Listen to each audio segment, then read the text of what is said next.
Aye. Aye. All those opposed, same sign. Okay, we're here this evening to review and approve the minutes from October 13th, 2020. I'll make a motion to approve those minutes. I'll second. All those in favor signify by aye. Aye. All those opposed, same sign.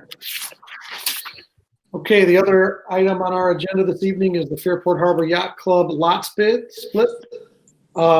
Included in the package was a copy of the application, a plat of the lot split, the easement information, legal descriptions, and a staff report from Dave Radishy.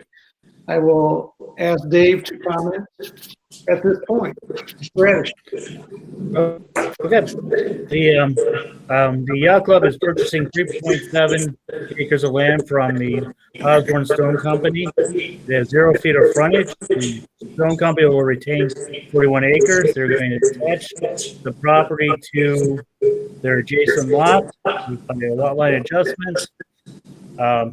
Staff has no issues except for there are 2 buildings that you can see on an air photo that I sent to you that are not on the plat of survey. We need to determine their location to make sure that they meet the setbacks before they get transferred over. If they don't, they either have to adjust the lot lines or they would have to remove the structures.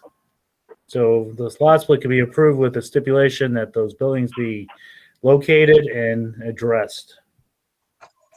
Is there any questions? Both lots will meet zoning. But after the lot split occurs, the Fairport Yacht Club will have to come back and get the land rezoned because currently it's zoned marine industrial. It'll have to go to marine rec if they want to use it for their purposes.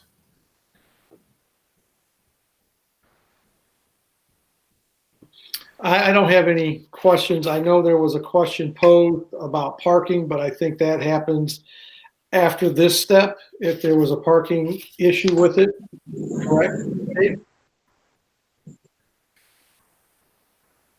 Do you want me to enter that question into the record and answer it? Yes, please. All right. I received a public comment from Amy Casper. She asked, we're concerned about parking shortage for the lot split and would want them to comply with the village parking parameters and not need a parking variance. My response to her was the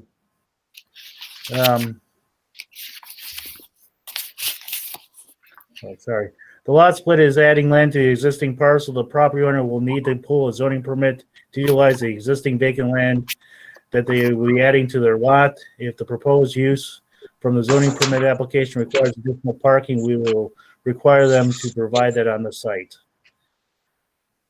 So I'm not really sure how they're currently handling the parking.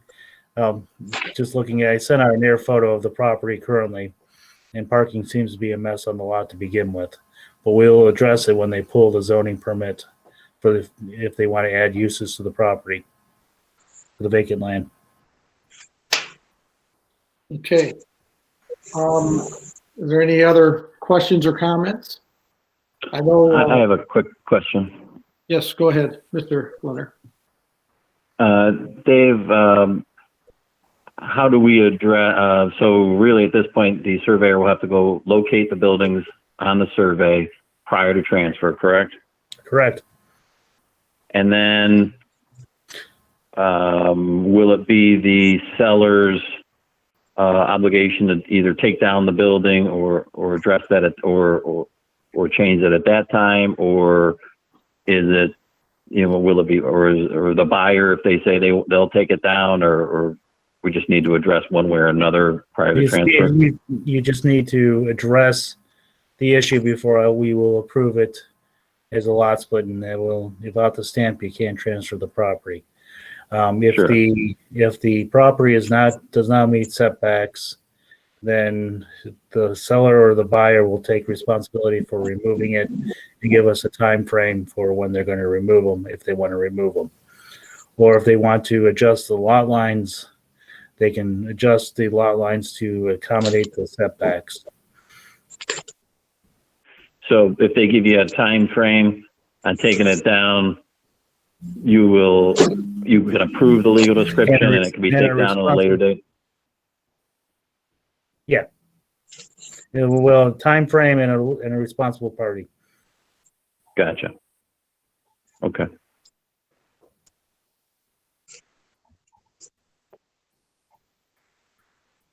Okay. Thank you, Mr. Flinner. Anyone else?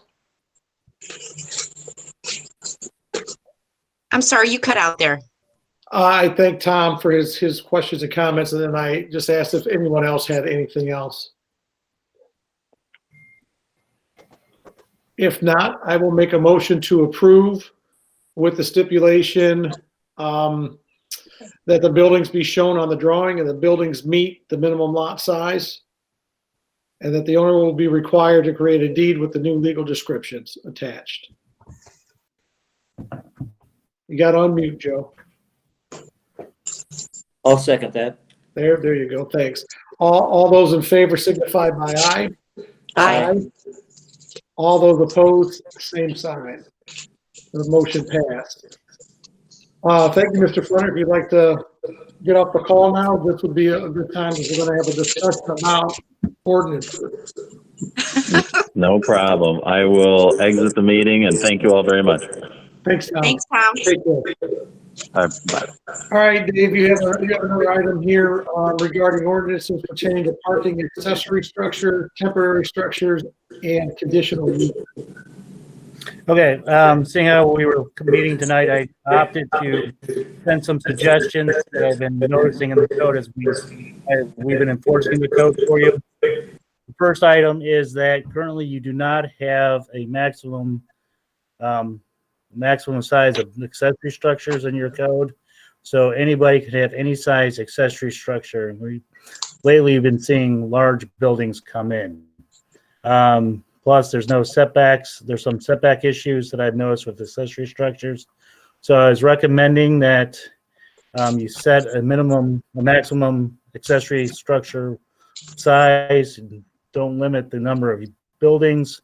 I'm suggesting 25% of the square footage of the principal structure. So if there's 1,000 square foot house, they're allowed to have 250 square feet of accessory structures. They could be detached garage and a shed, or 2 sheds, whatever they want.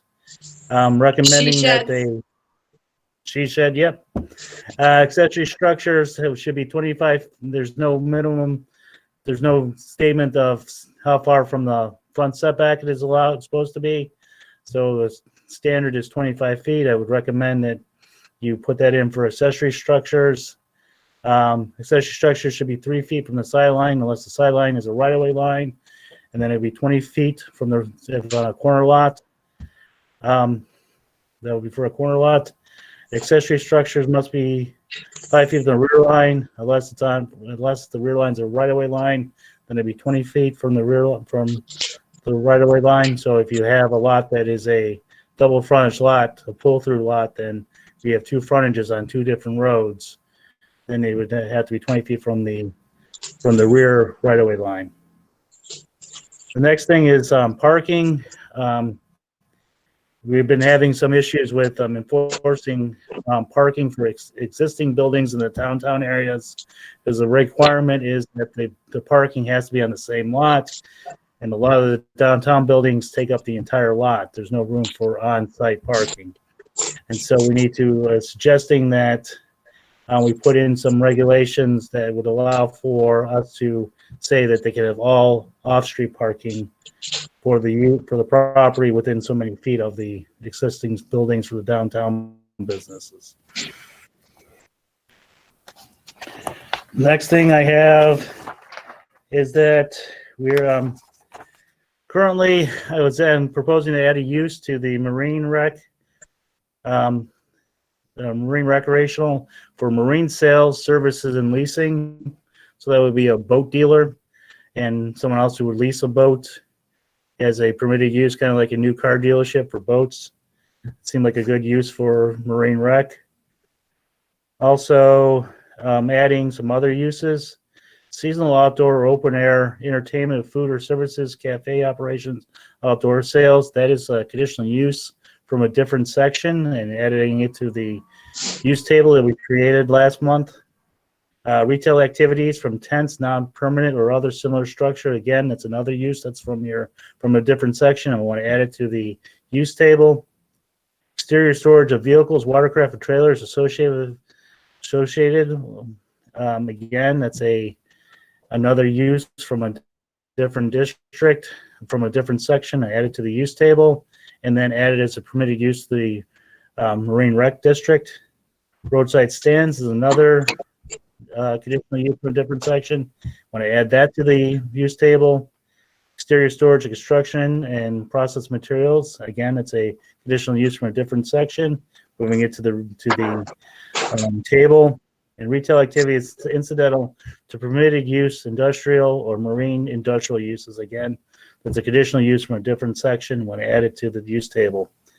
And a cluster home plan unit development is also a conditional use that was not added to the use table. Add that to the use table. Then I have a definition to add to 114901, marine sales, service, or leasing, the sale and service of leasing of watercraft, including but not limited to powerboats, sailboats, fishing boats, pontoon boats, jet skis, canoes, kayaks, rowboats, etc. Paddleboards, surfboards, sailboards, and similar uses are not covered by this definition. That will allow for the non-powered marine uses to still be sold as a permitted use on the square or wherever else in your community. Then adding a brand new section, 1139, calling it temporary structures. We've been getting a lot of requests for tents and canopies. So I came up with a whole new section that would define what a temporary structure is, tents and membrane structures, canopies, what a canopy is, temporary outdoor storage unit, which is a pod. Those have not been addressed by your zoning in the past. We've been getting some of those lately. Construction trash receptacles is something that's in your code. Let's move it to this section. And portable toilets is also in your code currently. We would require a zoning permit for tents, canopy, and temporary outdoor storage.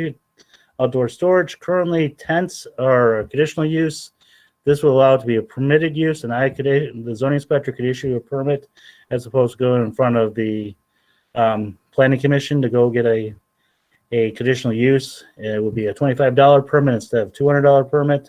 Same thing with canopy, and same thing with temporary outdoor storage. Permits will not be required for construction trash receptacles. Just an application, and so we know that they're there, and we know what day they start because there's a time limit on those. Plot plan should be provided at the time of the application, depicting the use and location of the temporary structure, so we would know where the location of the tents, the canopies, and the pod would be. General requirements: all temporary structure shall be located 5 feet from any sideline or rear lot line and 10 feet from any front lot line. Must be 10 feet away from any existing or proposed structure. They must adhere to the Ohio Fire Code and the Fairport Harbor Fire Rules. Must adhere to the Ohio Building Code and the Lake County Building Rules. Tents and canopies shall not be electrified unless approved by the county building inspector. If you put electricity into a tent, it needs an electrical permit. If you do a tent that's more than 400 square feet, you need a building permit. Canopies, there's a size for a canopy. Don't know what it is off the top of my head, but after a certain point, it needs a building permit. Tent canopies cannot be occupied until a zoning compliance certificate has been issued. They can only be erected for 45 days. Extension may be granted, but no more units shall receive more than 2 45-day periods. So you can only have a tent up for 90 days at the maximum. And Dave, this is in response to some of the requests we've had from some of our eateries in town, correct? To try to expand their outdoor eating areas. And what we're doing here is we're trying to give administrative control instead of going through the arduous process of planning commission and then back to council. Because if we approve it here, then it goes to council for approval, correct, Dave? Yeah, correct. And then that would then give the zoning inspector the ability to go ahead and make these decisions within the purview without taking it through an entire process. It makes a lot of sense to me. But go ahead. Sorry, Dave. That's fine. Then we have some rules for temporary storage units, outdoor storage units, the pods. No more than 2 temporary storage units shall be permitted per address per calendar year.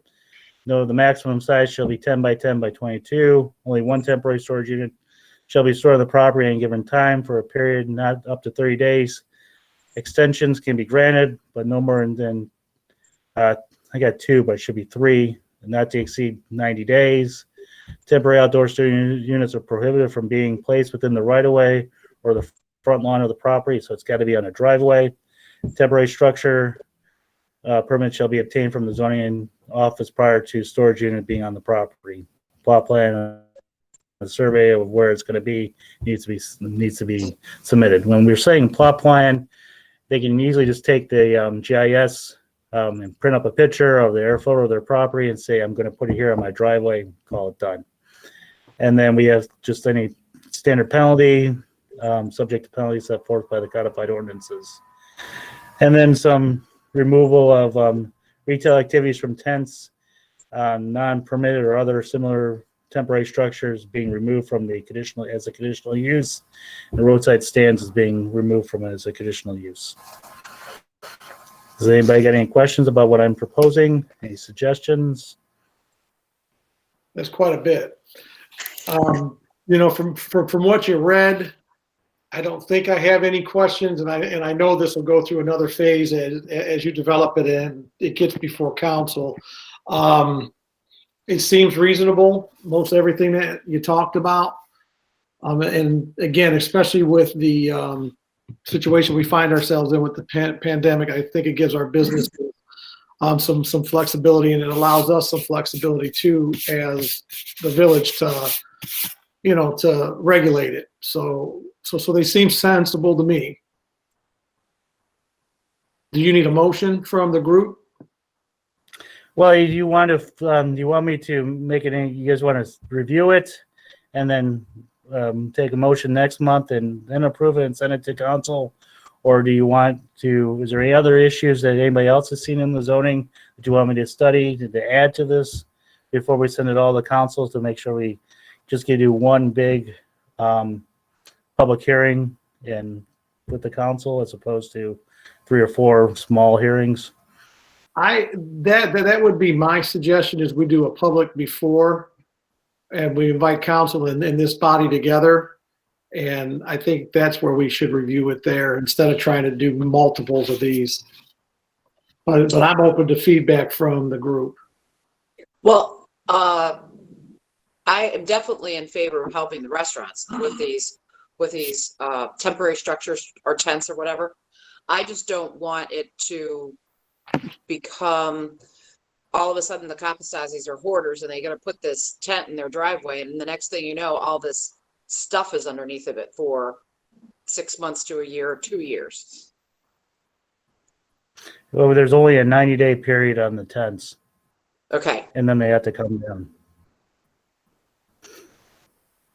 And then it still has to be approved through the zoning inspector. It's not like you can just erect one. You actually have to get a permit for it. So we still have that piece.